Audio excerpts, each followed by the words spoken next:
Gray rock, she had learned, was not coldness. It was armor. It was the quiet art of becoming so plain, so uninteresting, that a toxic man could no longer find a way in. The first time Elena used it, she did it with her chin lifted and her hands steady around a paper cup of coffee gone lukewarm under the fluorescent lights of a downtown cafe. Across from her, Derek was already performing for an audience of one, his voice low and polished, wearing that familiar look of patient disappointment like it had been tailored for him. He leaned back in the booth and smiled as if he were the reasonable one, as if he had not spent 3 years teaching her to doubt her own memory, her own instincts, her own worth. "You always take everything so personally," he said, glancing at the barista, then back at her, inviting the room to agree with him. Elena only nodded once. No defense, no explanation, no apology, just a small, unreadable look and the faintest sip of coffee. "Before we continue, where are you watching from? Drop your city or country below, and if you believe dignity is the strongest revenge, hit like and subscribe." Now, back to her story. Derek frowned, because people like him did not know what to do with silence that refused to bleed. He tapped 2 fingers against the table, waiting for the old version of her to arrive, the one who would scramble to fix the tension, smooth his ego, make herself smaller so he could feel bigger. But that woman had left 6 months ago, the night she packed one suitcase and walked out of the condominium he had always called ours when it benefited him and mine when it didn't. The rain had been thin and cold that night, and she remembered the sound her heels made on the lobby marble, each step feeling less like leaving and more like returning to herself. Now, in the cafe's soft amber light, with the smell of espresso and toasted bread in the air, she sat across from the man who had mistaken her kindness for weakness.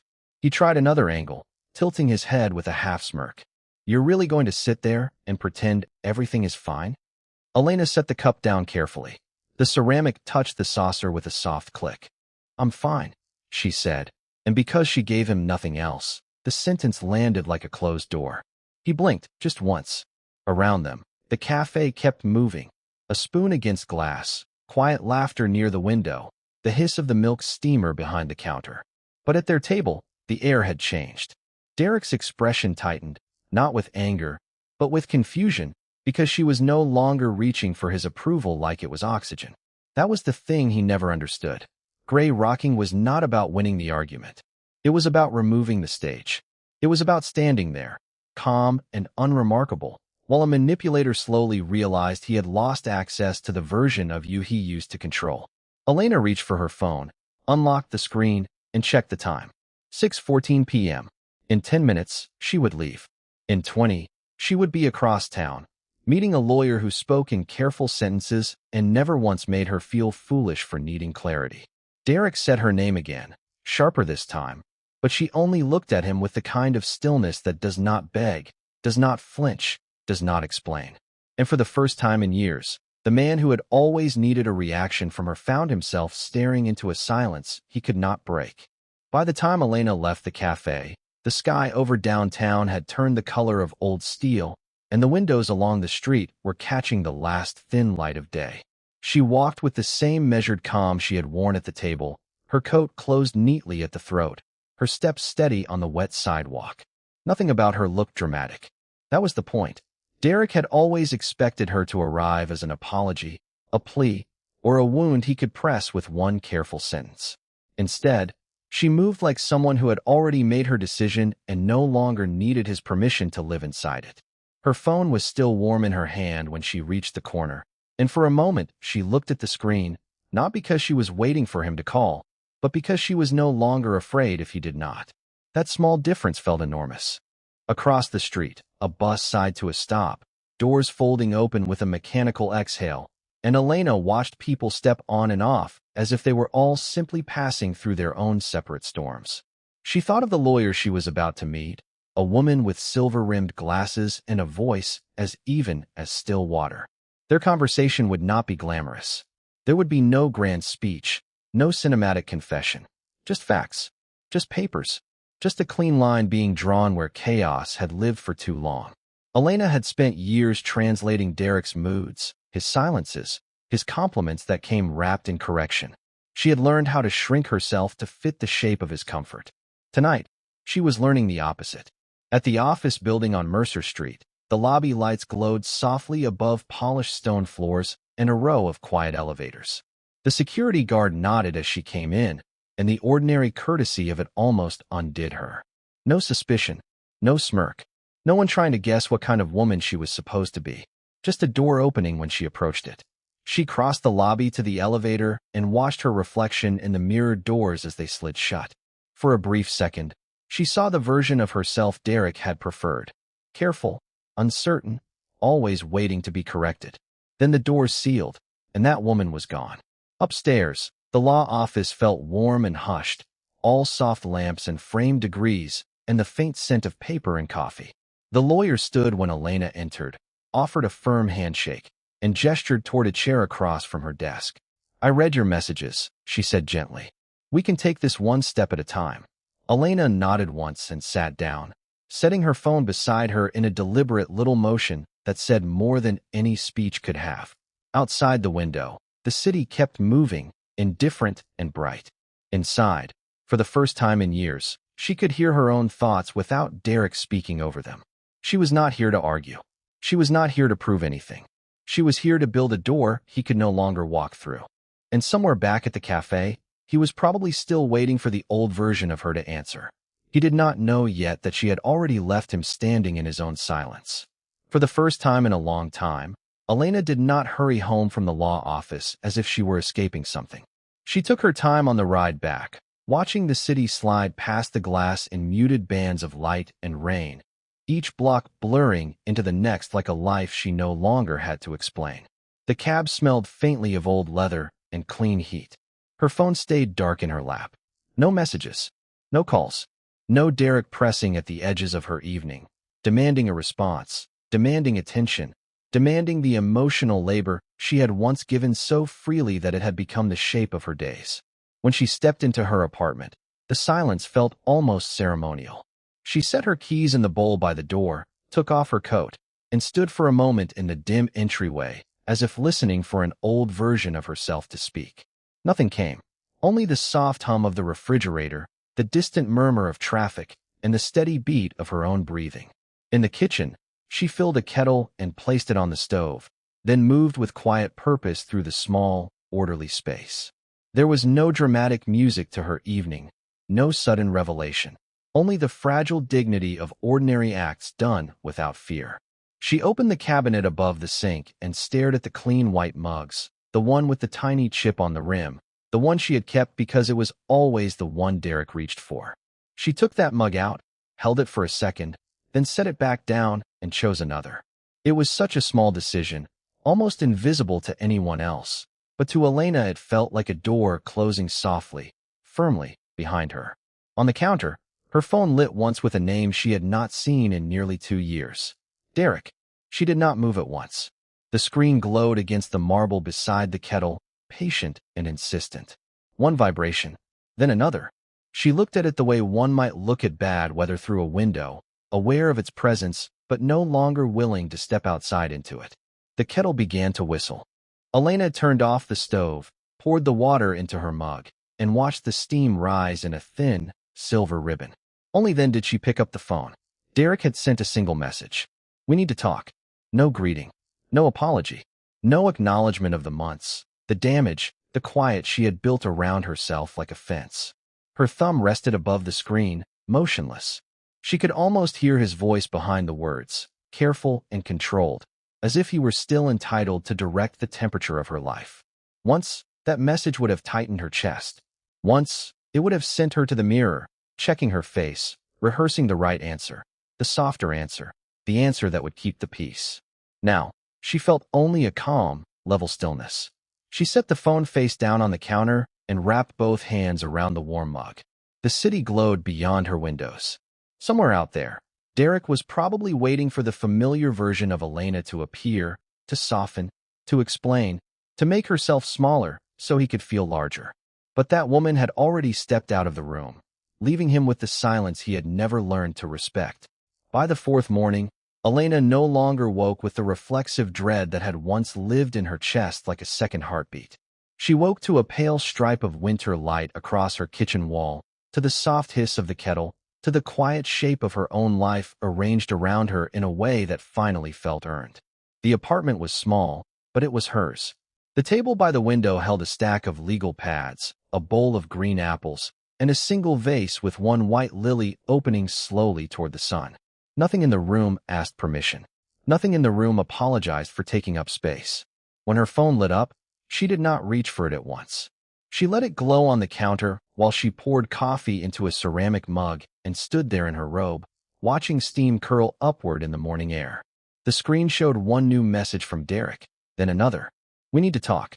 Please do not ignore me." The familiar insistence of it would have once felt like pressure against her ribs, a hand at the back of her neck guiding her toward the old pattern of answering, softening, explaining, yielding. But now the messages looked smaller than they had any right to. They were only words, black letters on a bright screen. Her silence had begun to make them harmless. She took her coffee to the window and looked out over the avenue below, where buses moved through slush and office workers hurried under dark coats, heads down against the cold. Across the street, a florist was opening its awning, and for a moment she found herself watching the woman inside arrange pale roses in a glass bucket, each stem cut clean, each bloom placed with care. It struck Elena, unexpectedly, that rebuilding a life was a lot like that. Nothing dramatic, no applause, just a steady choice to keep arranging what was still beautiful after everything that had been broken. She set the mug down, unlocked her phone, and read the newest message without feeling the old pulse of fear. Derek had sent a time, a place, and a line that was meant to sound reasonable. Lunch. The atrium on Mercer. Just the two of us. There was always a trick inside his calm voice. There was always a small hook hidden in the politeness. Once, she would have spent an hour trying to decode it, trying to guess which version of him would be waiting across the table. Now, she saw only a man who had mistaken her silence for vacancy. She typed one word, "No," then she erased it. She did not owe him the drama he still seemed to crave. She did not owe him even that much energy. Instead, she placed the phone beside the sink and washed her cup slowly, letting hot water run over her hands. The rhythm steadied her. The city moved outside the glass. The morning deepened. Somewhere, Derek would be staring at his screen, waiting for the version of Elena who used to rush to repair every fracture he caused. He would not understand why she was not reaching back, why the old lever no longer worked. But she understood. Gray rocking was not about punishing him. It was about removing the rope he had always used to pull her into his storms. It was about refusing to become the audience for his little performances. And in that refusal, something in her posture changed. Her shoulders settled. Her breathing stayed even. Her face in the dark reflection of the window looked calmer than she remembered ever feeling in his presence. By the time she grabbed her coat and stepped into the elevator, she was no longer thinking about what he wanted to say. She was thinking about the afternoon meeting at the law office, the contract she needed to review, the client file waiting on her desk, the dinner she might make for herself if she got home early enough. Small things, ordinary things, but they belonged to her now. That was the real power in the silence. Not emptiness, not fear, control. And Derek, whether he understood it yet or not, had just lost access to the version of her that he could still bend. The next morning, Elena arrived at the law office before the rest of the building had fully woken. The lobby still smelled faintly of polish and fresh coffee, and the elevator doors opened on a hallway washed in pale light. She walked past the glass conference rooms with a leather portfolio tucked under one arm, her heels making a quiet, steady sound against the stone floor. No hurry, no hesitation. It was a small thing, but it still felt new. For too long, she had entered every room as if she expected to be corrected, interrupted, diminished. Now she moved with the measured calm of someone who had stopped apologizing for taking up space. Derek had texted twice before noon. The first message had been a casual question about whether she still had his charger. The second had come 20 minutes later, a little less casual, asking if she was ignoring him on purpose. She did not answer either one. She let the screen go dark and returned to the stack of client notes on her desk. That silence, she was beginning to understand, had a shape. It had weight. It could sit between a person and the version of her they had once been able to manipulate. By lunch, she had revised a lease agreement, outlined a settlement memo, and finally remembered to eat the salad she had packed. Outside the office windows, The city moved in clean, in different lines of traffic and light. Inside, her phone lit up again. Derek. This time he called. She looked at the screen for one brief second, then turned it face down beside her notebook and kept reading. The old Elena would have felt the pull immediately. She would have wondered what tone he was using, whether he was angry, whether she had done something wrong, whether she should call him back before the silence made him feel abandoned. But that reflex had started to loosen, thread by thread, like a knot worked open by patience. Now, when his name appeared, she felt something else entirely. Not fear, not guilt, just distance. Around 3 o'clock, when the office had grown quiet and the afternoon sunlight had turned the conference room windows into sheets of gold, her supervisor stopped by with a file and a look of approval that still surprised her. He asked if she could take the lead on a client review next week. Elena accepted without rushing to downplay herself. Her voice stayed even. Her hands did not shake. And when he nodded and moved on, she sat for a moment looking at the page in front of her as if it belonged to a life she had once only imagined from far away. By the time she left for the evening, the message from Derek was still waiting on her screen, unsent and unanswered in the only way that mattered. He had written, "Come over. We need to talk." There was a time when those 4 words would have rearranged her whole evening, her mood, her breathing. Tonight, they meant nothing more than an old habit dressed up as urgency. She slipped the phone into her bag, stepped out into the cold air, and kept walking. The sky over the avenue was deepening into blue, and the glass towers caught the last light like sharpened silver. Elena drew her coat tighter, but not from fear. The air had grown colder, yes, but she was no longer standing still long enough to feel it. Somewhere behind her, Derek was still trying to pull a reaction out of the woman he had trained to respond. He would not find her there anymore. She was already on her way to a life that did not ask permission. By Friday, Elena had stopped measuring her days by Derek's moods. The law office gave her something his apartment never had: structure, air, and a door that belonged only to her. She came in early, left on her own terms, and learned the quiet rhythm of a life that did not bend around another person's expectations. The old version of her would have been checking her phone between every task, listening for a message that might turn her entire evening upside down.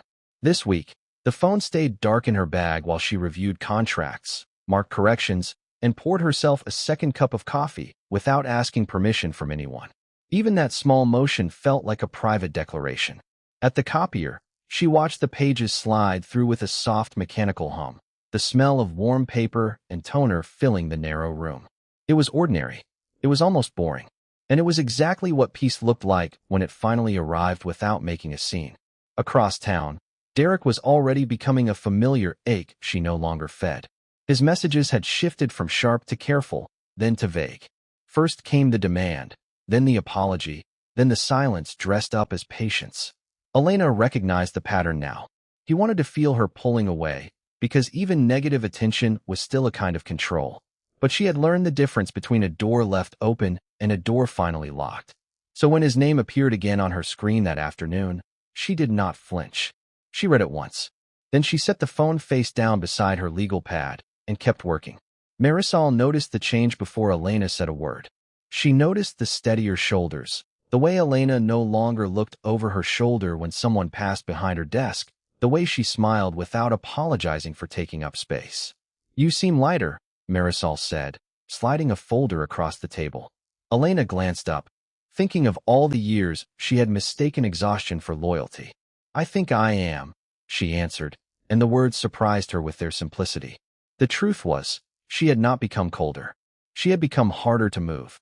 That was the part Derek could never understand. She was not withdrawing to punish him. She was withdrawing to save herself from the exhausting work of explaining her boundaries to a man who only respected her when she was impossible to read.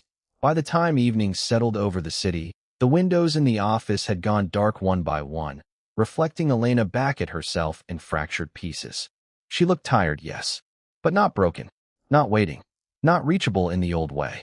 She gathered her things, tucked the folder under her arm, and paused at the elevator doors as they opened with a soft chime. In the reflection on the brushed steel, she caught a glimpse of the woman she was becoming, calm, careful, and entirely her own. Derek could keep sending messages into the void. He could keep mistaking silence for weakness. Elena had already learned its real language, and in that language, she was no longer available. By Saturday evening, Elena had learned something quiet and dangerous. Silence did not end the conversation. It changed its shape. At the law office, she moved through the glass-walled corridors with a calm that had once felt impossible, a leather portfolio tucked under her arm, her heels striking the polished floor in a measured rhythm that no longer asked anyone to make room for her. She had spent the week rebuilding herself in small, practical ways. A stronger signature, a steadier voice, a coffee ordered without apology. And with every ordinary choice, something in her chest had loosened, as if a lock she had carried for years was slowly giving way. Derek noticed. Of course he noticed. Men like him always noticed when the air stopped bending around them. He began calling at odd hours, then sending messages that tried to sound casual and failed. Come by tonight. We should talk. You are taking this farther than it needs to go. Elena read each one with the same expression she wore when reviewing a difficult contract. Flat, unmoved, not because she had nothing to say, but because she no longer owed him the right to hear it. The real invitation arrived after lunch, slipped under her office door in a cream-colored envelope that felt heavier than paper should. A charity gala. Black tie. Saturday night. His name at the bottom, printed with the kind of confidence that once would have made her stomach tighten. She stood by the window for a long moment, the envelope resting in her hand while the city moved below her in silver cars and winter light. She almost smiled, not because she wanted to go back into his world, but because he still believed every silence was temporary. That was the mistake men like Derek made. They mistook restraint for surrender. He was probably imagining her standing in front of a mirror, wondering what version of herself would be acceptable enough to bring into his evening. The woman who would have softened her edges. The woman who would have tried to keep the peace. The woman who had once made herself smaller just so he could feel important. But that woman was gone now, and the office light reflected in the glass showed Elena only as she was, composed, alert, and no longer available for that old performance. She folded the invitation once, then placed it in her desk drawer beside a neatly stacked file of documents she had spent the week preparing. Her face remained still, but her pulse had begun to move with purpose. If Derek wanted her present, then he would get a version of Elena he did not recognize. Not loud, not pleading, just undeniably there. In the days that followed, she chose her clothes with the same care she brought to her work, not to impress anyone, but to remind herself that she still belonged to her own life. A charcoal dress with clean lines, a pair of pearl earrings she had not worn in years, a coat that fit her shoulders properly, as if it had been waiting for the woman inside it to arrive. On the night of the gala, she did not rush.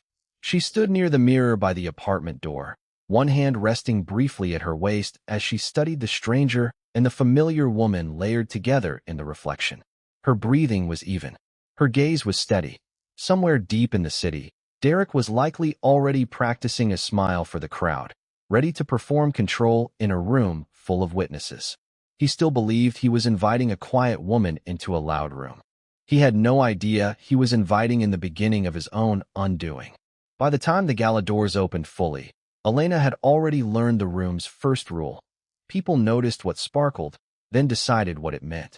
Crystal light drifted across the ballroom in soft sheets, settling on polished tables, pale florals, and the careful shine of expensive shoes. Voices rose and fell in a polite hum, the kind that sounded calm only because everyone inside was rehearsing their own importance. Elena stood just inside the entrance with her posture straight and her expression composed, a charcoal dress tracing clean lines down her frame, pearl earrings catching the light whenever she turned her head. She did not scan the room like someone looking for approval. She moved as if she had every right to be there, because tonight, she did. Across the ballroom, Derek saw her. The change in his face was small at first, just a hesitation at the corner of his mouth, but it was enough to shift the air around him. He had arrived in the center of a conversation, hand raised slightly, as if he were still the man everyone turned toward. Beside him, his fiancée wore a bright smile that never quite reached her eyes. Derek's gaze fixed on Elena as though he could not decide whether to dismiss her or remember her. Elena gave him neither mercy nor anger. She offered only a calm, unreadable look and let the silence do what it did best. It did not explain itself. It did not apologize. It simply stood there between them, steady as stone. She accepted a champagne flute from a passing server, though she did not drink. The glass was cool against her fingers. The room kept moving around her, but she felt the subtle change in its rhythm. Conversations thinned. Heads turned. A woman near the bar leaned toward her companion and whispered behind a lifted hand. Derek noticed that too, and his jaw tightened. He walked toward her with the forced ease of a man who believed he still controlled the scene. "Elena," he said, drawing her name out as if it belonged to him. She met his eyes, and that alone seemed to unsettle him more than any sharp reply could have. "You came." The words carried a faint disbelief, almost a test. Elena's lips curved into something that was not quite a smile. She had spent too long answering his tests. Not anymore. Before she could speak, another voice joined them, smooth and polished, carrying the quiet confidence of someone used to entering a room without asking permission. "There you are." The man at Elena's side was tall, composed, and dressed with the kind of understated elegance that cost more than it announced. He did not crowd her. He simply stood close enough that his presence changed the temperature of the space. Derek's attention shifted, slow and suspicious. The man extended a hand, not to Derek, but to Elena. She placed her hand in his without hesitation. It was a small movement, almost nothing at all, and yet the effect was immediate. Derek went still. "Derek," Elena said at last, her voice level and unhurried. "This is Daniel Reed." The name landed softly, but the room seemed to hear it anyway. One of Derek's business partners looked up from the bar. Another man near the center table froze with his drink halfway to his lips. Elena continued, still calm, still measured. "Daniel is the one who approved the acquisition of your department last month." For a moment, nobody spoke.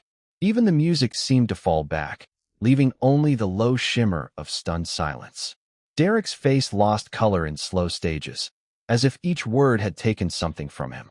Daniel did not gloat. He did not smirk. He simply rested his hand lightly at the small of Elena's back, a gesture so natural it made the entire scene feel more final than any confrontation could have. "It is a pleasure to meet you," he said, and there was no warmth in the words, only courtesy. Derek blinked, looking from Daniel to Elena and back again, as if the room had rearranged itself while he was not watching. The woman at his side had gone rigid, her smile thinning into something brittle. Around them, whispers spread in quick, delicate bursts. Elena felt none of the old panic rise in her chest. No need to defend. No need to explain. She had entered the room quiet, and now the truth was standing beside her in a tailored suit, calm as a closing door. Daniel lifted Elena's hand and brushed a light kiss over her knuckles, not for show, but with the easy certainty of a man who knew exactly what he was claiming. Derek stared as if he had been struck by the simplest thing in the world, the fact that she was no longer reachable. And Elena, for her part, only looked at him with the same stillness she had practiced in the mirror all week. Not cold, not cruel, just complete. By the time the last guests began drifting toward the terrace for dessert and coffee, Elena no longer felt the room pressing in on her. The first shock had passed. The second had settled. What remained was something steadier, something that looked almost like grace from a distance, though she knew it had been built from weeks of choosing not to answer the bait, not to reopen the wound, not to hand Derek even one more piece of herself. At the far end of the ballroom, the strings had softened into a low, glassy hum. Waiters moved between tables with silver trays, their steps measured and quiet. The chandeliers still burned overhead, but their brilliance had changed now. It no longer felt like a stage light finding her. It felt like a room simply telling the truth about what had been there all along. Derek had retreated into a circle of people who were trying very hard to pretend they had not just watched him lose control. The woman beside him kept checking Elena, then Daniel, then the floor, as if embarrassment might become a hidden exit if she looked long enough. Derek, for his part, wore the strained smile of a man who had built his pride on being observed. Now every eye that landed on him seemed to carry a different weight. He had come here expecting the old version of Elena, the one who folded herself smaller so other people could stay comfortable. Instead, he was staring at a woman who no longer required permission to stand straight. Daniel guided Elena toward a quieter corner near the terrace doors, where the night air was cool against the warmth of the ballroom. Through the tall glass, The city glowed in soft layers of white and gold. He offered her a glass of sparkling water, then waited, patient as ever, as if he understood that the real victory was not the attention in the room but the stillness she felt inside it. Elena looked at the city lights and then back at the man beside her. There had been a time when she measured herself by who could make her nervous, who could make her explain, who could pull a reaction out of her like a confession. That version of her had lived in a constant state of defense, always bracing, always shrinking. Tonight, nothing in Derek's face reached her. Not his disbelief, not his resentment, not even the fragile anger that kept flashing behind his eyes whenever he saw Daniel's hand rest lightly at the small of her back. The most powerful thing in the room was not the gaze of the crowd. It was the fact that Elena no longer needed to perform survival for anyone. Daniel leaned slightly closer and said, in a voice low enough to feel private even in the middle of the noise, "You are free now." Elena let the words settle where old fear used to live. They did not sound dramatic. They sounded like relief. Behind them, somewhere near the center of the ballroom, Derek laughed too loudly at something no one found funny, trying to reclaim the shape of the evening by force of habit. But the sound fell flat, swallowed by the velvet murmur of the room and the soft chime of crystal against glass. Elena did not turn around. She did not need to. She already understood the final lesson of the night. Silence had not made her invisible. It had made her unreachable. And in that quiet distance, she had become more dangerous to his control than anger ever could have made her. When the music began again, Daniel offered his hand. Elena took it without hesitation, not as a woman being rescued, not as someone waiting to be chosen, as herself. And as they moved together beneath the light, calm and unhurried, the room finally seemed to understand what Derek never had. She had not lost anything by letting go. She had only stopped carrying what was never hers to keep.